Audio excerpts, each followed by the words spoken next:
I'm Megan Bennett with the League of Women Voters, and I'm super excited to be sitting here today with Lori Piquel-Stango, who's going to tell us all about the Backpack Project. And I brought my backpack because I was so excited to hear about it. But first, tell me a little bit. You're with the United Way. Tell me a little bit about what the United Way does here in Brown County. So the United Way of the Brown County area, I know it's a mouthful, but that is our official title, is a very old organization. So United Way started back in 1887, and they were called a lot of different things back then, everything from community chest to community fund. Well, we finally landed on a good title, United Way. And so that's what they've been known as ever since. And really what they grew out of is a whole bunch of different organizations that focused on health and human services and how to raise funds for all these organizations. And the United Way collectively collects fundraisers for these different nonprofits that do human service, health and human service work, and then helps redistribute it through grants. So we pretty much use that same model, except for a little bit of a change that United Ways have started incorporating and doing work themselves. So our mission is really to connect people with resources. Sometimes that's via grants, sometimes that's doing the actual work that we need. And our backpack program that you talked about, or Project Lunchbox, which we're calling it, is something that grew out of that same kind of need. There's a gap in services. No other nonprofit was taking it on, so United Way stepped in and said, we'll do this. Okay, I didn't bring my lunchbox, but I did bring my backpack. Well, and we call it.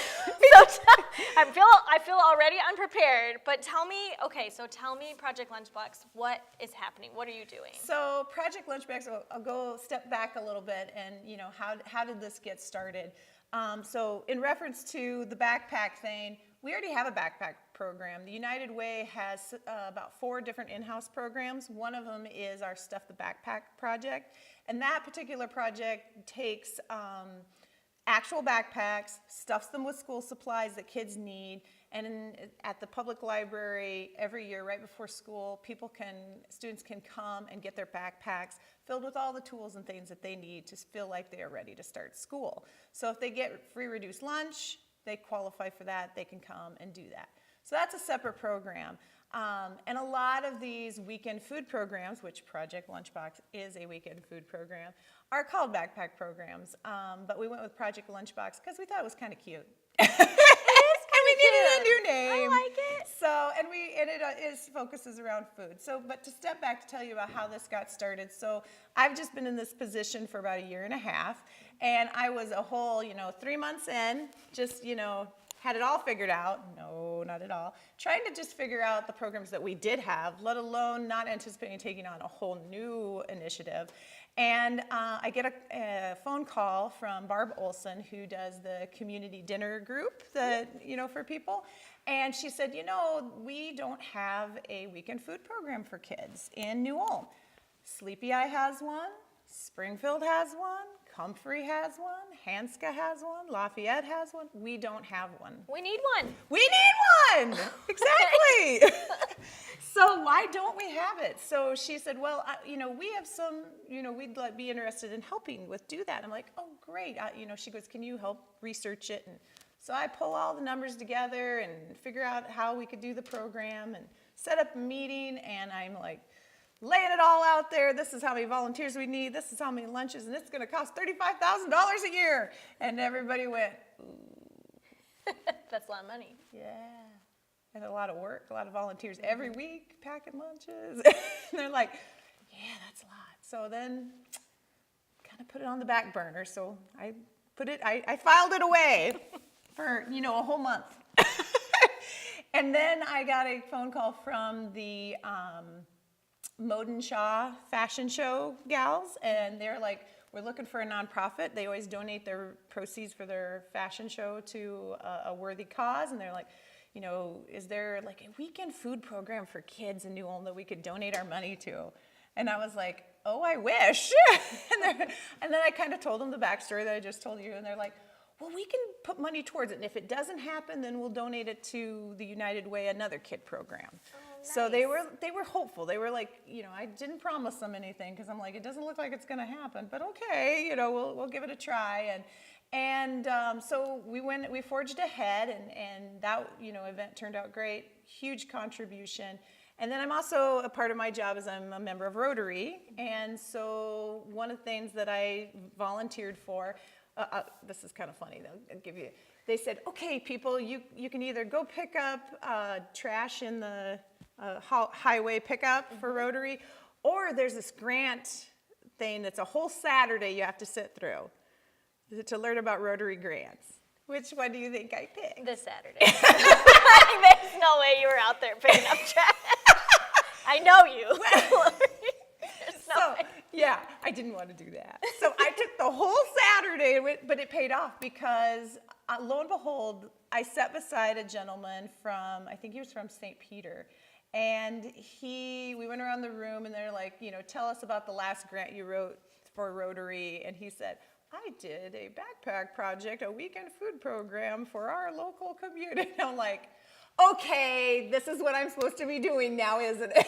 It's fate. It's fate. It's got to happen.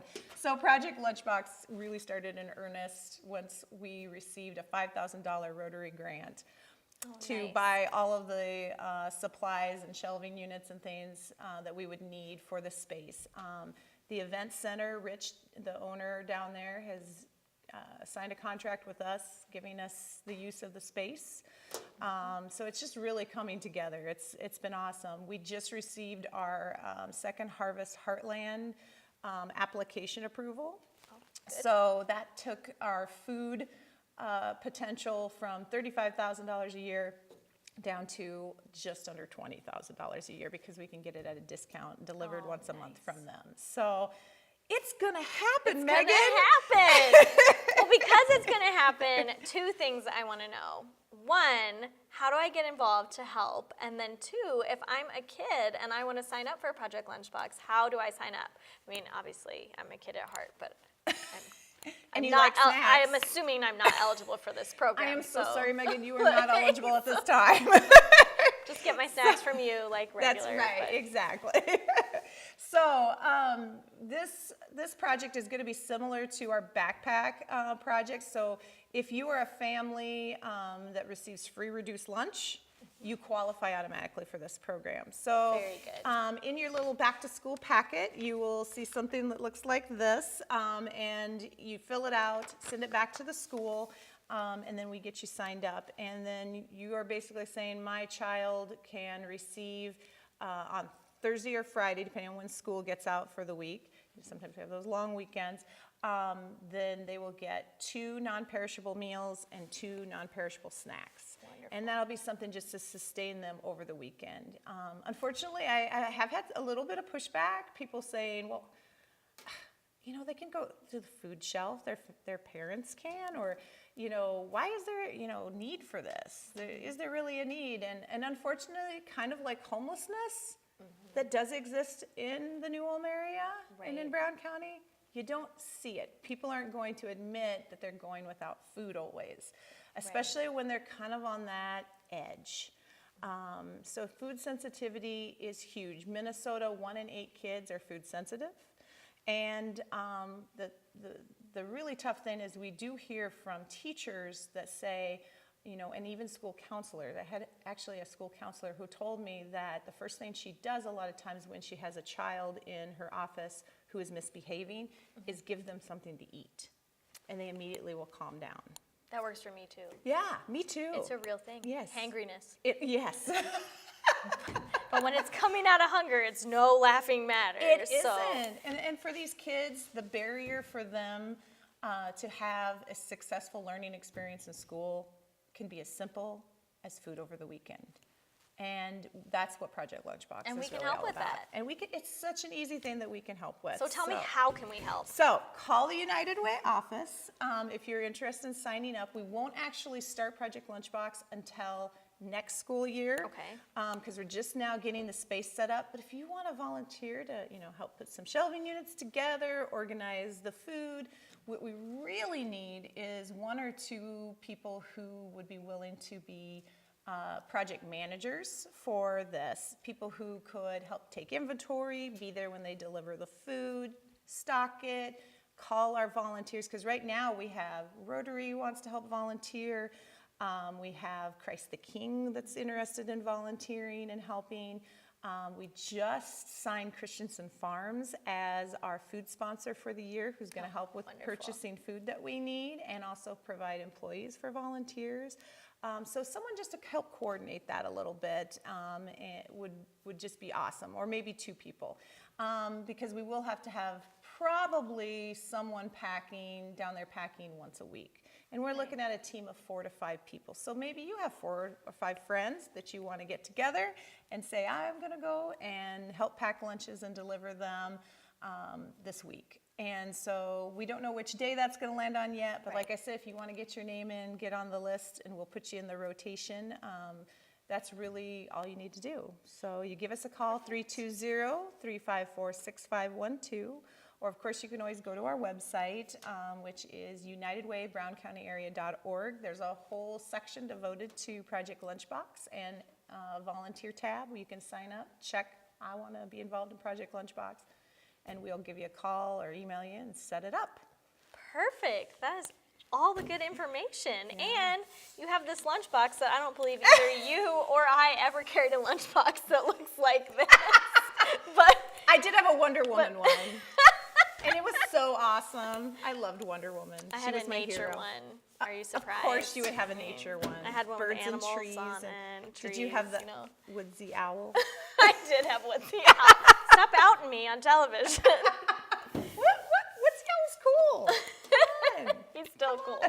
Well, we hope that you get involved. If you see Lori around town, feel free to ask her about these things. Make sure you have 10-15 minutes. Yeah. Because I'd love to talk about the United Way and what we do. Yep. And you can go to the United Way. You can call them. You can go to their website, which, tell me their website again really quick. UnitedWayBrownCountyArea.org. You gotta have the area in there. Area. Or you can just use your fancy Google machine, which is what I did. But be careful, because there is a Brown County and Wisconsin United Way. Don't go to that one. Make sure you get this one. We want you here. You don't want to drive to Wisconsin to volunteer. No, that's too far of a commute. That's way too far. Well, this is super great. If there's more things that you have going on, I'm always looking for ways that the community can get involved, and that's what the League of Women Voters is all about. We want to help support this local community. So this has been your Community Update Spotlight with the League. I'm Megan. Thanks for being with us today, Lori. Thanks for having me. I appreciate it.